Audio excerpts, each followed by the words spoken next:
It's been a busy week in the world of entertainment, so pull up a chair. Roll out the red carpet and get your acceptance speech. We've got your Backstage Pass to Hollywood. Backstage Pass starts now.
Hi everyone, welcome to a brand new episode of Backstage Pass, where we give you the insider scoop on everything entertainment.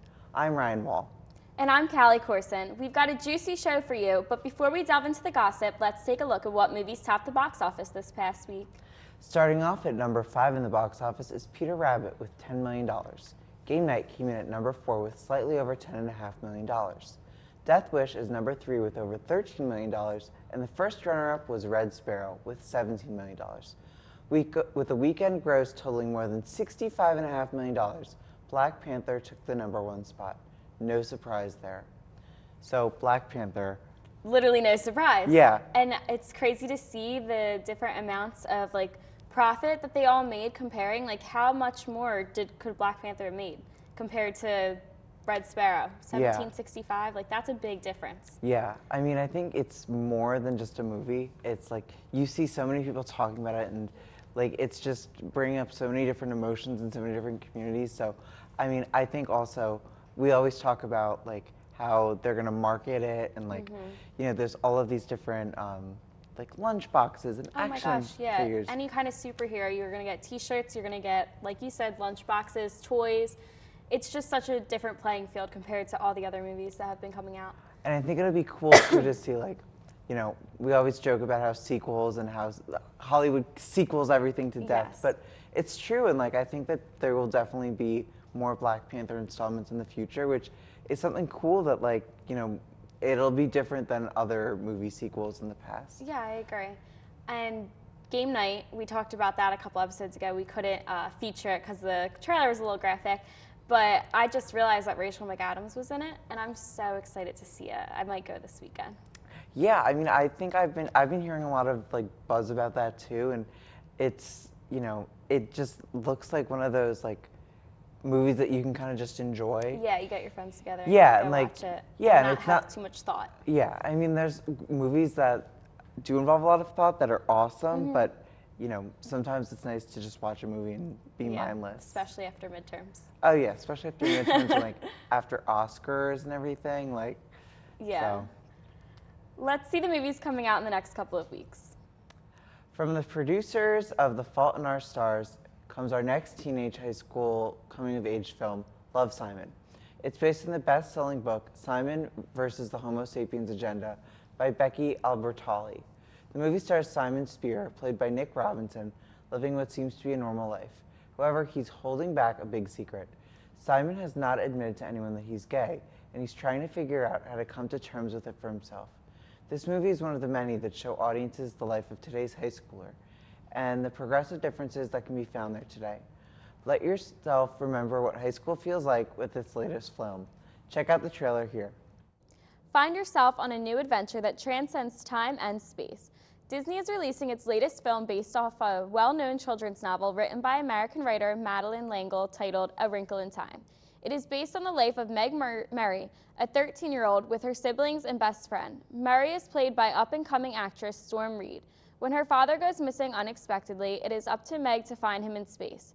The film stars big names such as Oprah Winfrey, Mindy Kaling, Chris Pine, Zach Galifianakis, and our close friend Reese Witherspoon. With an all-star cast like this, audiences are sure to be dazzled in a world of adventure and imagination. Here's the trailer for A Wrinkle in Time. Are you looking for a creepy thriller? Then you'll love this upcoming film, Josie. Hank, a man living a solitary life in his little town, raises eyebrows when he develops a questionable relationship with Josie, a recently moved high school student. Josie, played by Sophie Turner, shows her flirtatious and mischievous side to her new neighbor. She then develops a relationship with a young boy in the area. She also learns more about Hank. This movie truly proves that you can never hide from your past. Check out the trailer for Josie. So Callie, who's starring in A Wrinkle in Time? Galifianakis. Yes. All right, glad to clear that up. Yes. So I'm excited for that movie. I don't know about you. Yeah, I feel like it's gonna be really like cute story, and it's a book. So there you go. Like I love reading books and then seeing the movie, whether or not you agree if it's good or not, you know. Yeah, I think that there's some really there's some star power in it, and I think that our good friend Reese Witherspoon, we love her. She's in that, so I mean.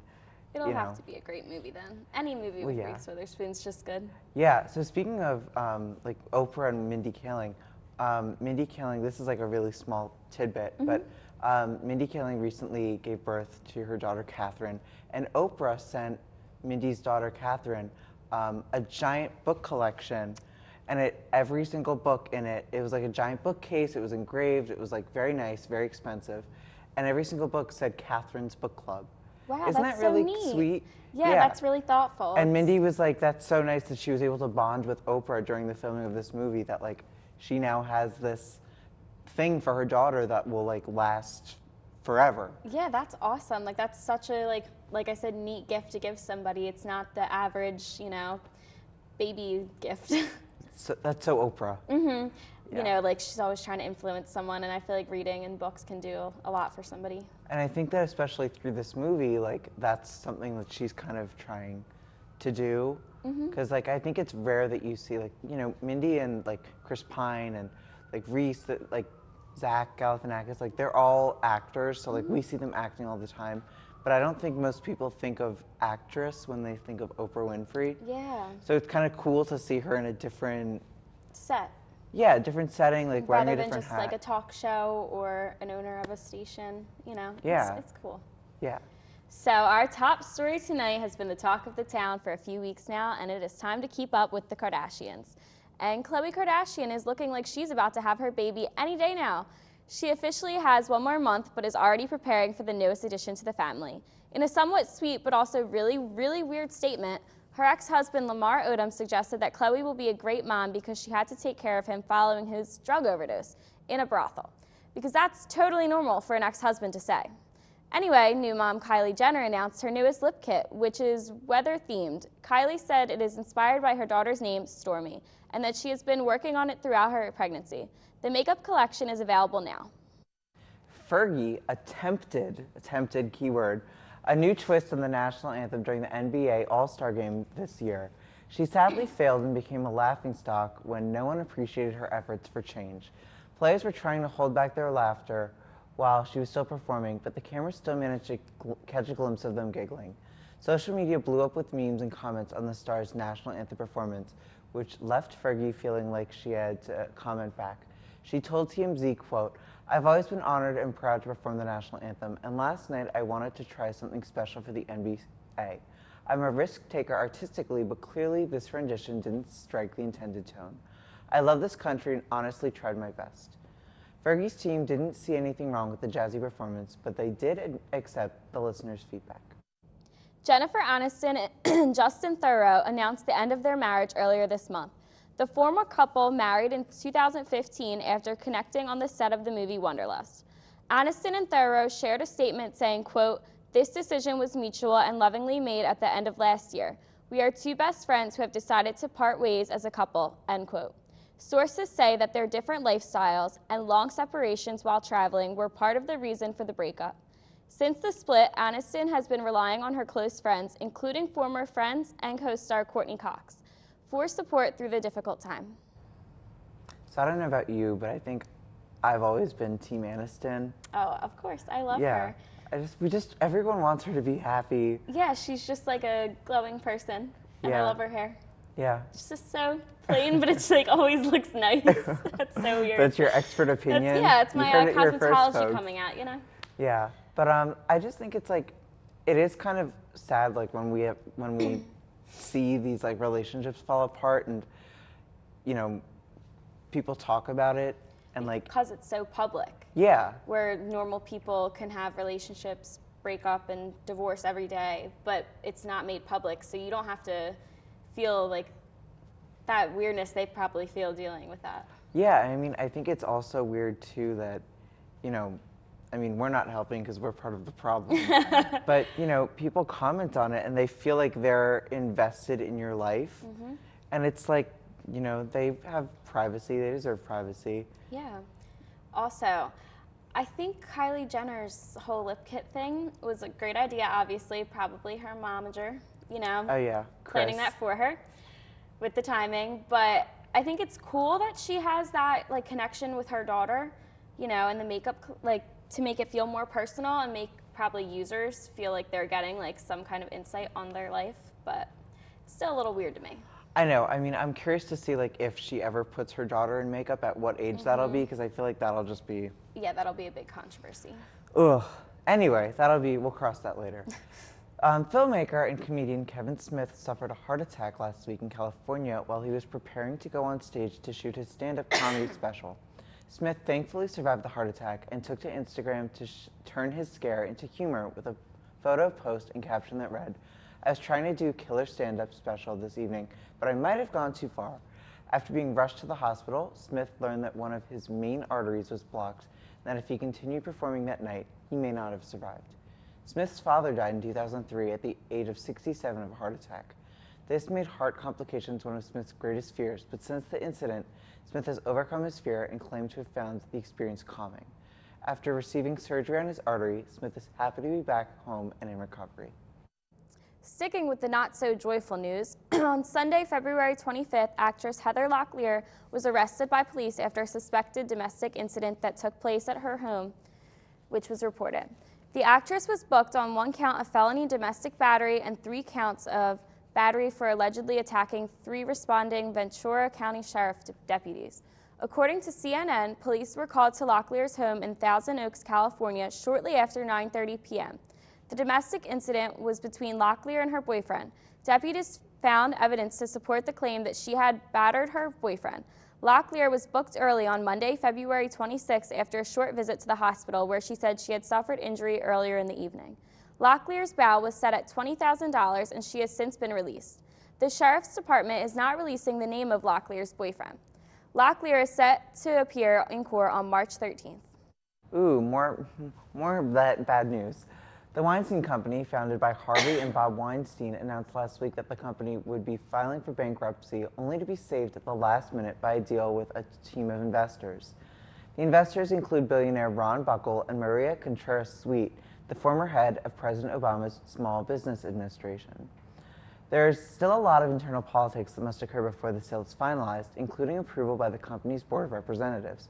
Contreras-Sweet has said that she wants to revive the company and install a female-driven board of directors, create transparency, and fulfill the company's settlements to victims. She also wants to make sure that there is a strong human resources policy.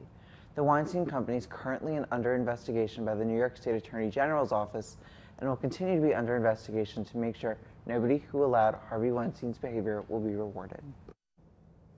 Designated Survivor returned to TV on February 28th for its mid-season premiere. ABC decided to bring back the political thriller despite the mixed reviews from viewers. The show stars Kiefer Sutherland, Natasha McElhone, Italia Ricciardo, and Maggie Q. Compared to season number 1, the number of viewers have dropped significantly. The actual percentage of the drop between season 1 and 2 was 47%. CBS's Survivor also made a return the same night for its 36th season. The theme for this year is Ghost Island, where 20 castaways will struggle to make it to the finish line. The first episode was full of pressure decision-making to help the castaways realize the importance of making the right decision in a short amount of time. The 2018 Olympics just came to a wrap, so Leanna Grimm has more on that. Hi, I'm Leanna Grimm, and I'm back with more Olympic-related news. The Olympics have come to an end, and the closing ceremony was one to remember. The ceremony marked the biggest Winter Games ever, with 2,920 athletes in 92 nations represented. Of course, there had to be a giant celebration at the end to match this. With over 900 cast and crew performing many musical numbers and light shows, let's take a look at some of the highlights. The moment that generated the most buzz is one of the first musical acts. 13-year-old Young Tae-wan wowed the crowd as he performed a metal-inspired guitar version of Vivaldi's Winter. As if that wasn't captivating enough, glowing dancers in the background made his performance seem like a real-life guitar hero. There were many light shows and spectacles at the ceremony. There was giant rollerblading pandas, lit-up dancers that gave the illusion of skiing, and a dance party with the dancers holding lights. What wowed the crowd the most was the drone light show. The drones performed many illustrations in the sky, including the Olympic mascot Suharang and a beating heart. The closing ceremony would not have been complete without a performance from K-pop artists. Artists CL and the boy band EXO performed their hit songs accompanied by massive fireworks shows. YouTuber Tyler Oakley tweeted, "CL and EXO were so good, we stan." The ceremony also had the passing of the torch to Beijing, who will host the 2022 Winter Games. This year's Winter Olympics was jam-packed with many amazing performances from athletes and artists. I can't wait to see how Beijing tops this. Now back to Backstage Pass. Thanks so much, Leanna. It's been a while since we took the time to fill you in on the top 40 billboards, so let's talk about who has climbed to the top. Starting at number 10 is Halsey with Bad at Love. Camila Cabello is at number 9 with Havana. Lights Down Low by Max and Nash is at number 8. Wolves by Selena Gomez and Marshmello is holding number 7. The infamous Bruno Mars and Cardi B are standing at number 6 with Finesse. Following that duo is Charlie Puth with How Long at number 5. Halsey pops back up again in the 4th spot with G-Eazy in Him and I. Number 3 is New Rules by Dua Lipa, which dropped from number 1 spot last week. NF is the first runner-up with Let You Down, and climbing to the top after being number 5 last week, and no surprise here, Ed Sheeran back at the top once more with Perfect. Speaking of music, Jerry Tripodi has the review on the latest Vance Joy album. Jerry? Vance Joy fans everywhere are feeling great joy because he has released his second album, Nation of Two. Already reaching great success on the charts, it's his consistent theme of romance and poetic lyrics that makes his fans fall in love over and over again with his music. The tracks that are already reaching great popularity on iTunes are Lay It On Me and Saturday Sun. Two of the more upbeat and catchier songs off his album, I can see why these are fan favorites. In fact, they are my favorites too. However, each song holds lyrics of great heartfelt and meaning. With the approach of nicer weather, this album is perfect for those warm nights of pure relaxation. If you enjoyed his last single, Riptide, then you'll likely be interested in Nation of Two. Well, that's my pick for this week. My name is Jaren Tripodi, and I'll see you next time. So Ryan here has some exciting news. Yeah, so fun fact, Halsey and I were born in the same hospital. Not at the same time, obviously, but I like to think that there is a star quality that binds us. Totally. Yeah, so I mean, the six degrees of Ryan Wall, LaSalle TV, you get your money's worth by watching us, folks. So what are your thoughts on the top 10? Like some great songs. Yeah, I really love pop music, and I feel like a lot of people like kind of just glance over it and they're like, ugh, like pop music, top 40. But I feel like all these singers have like, maybe they don't have the best voice, like aka Selena Gomez, but she's a great performer, and I always feel like her music always puts me in a good mood, or it puts me in my feels, and like we all have to have that, like, you know, artist that can do that for us. I think what's interesting now is if you look at like the top 10, it's a lot of like smaller DJs and like not necessarily the big pop stars that we had like 10 years ago-ish. Yeah.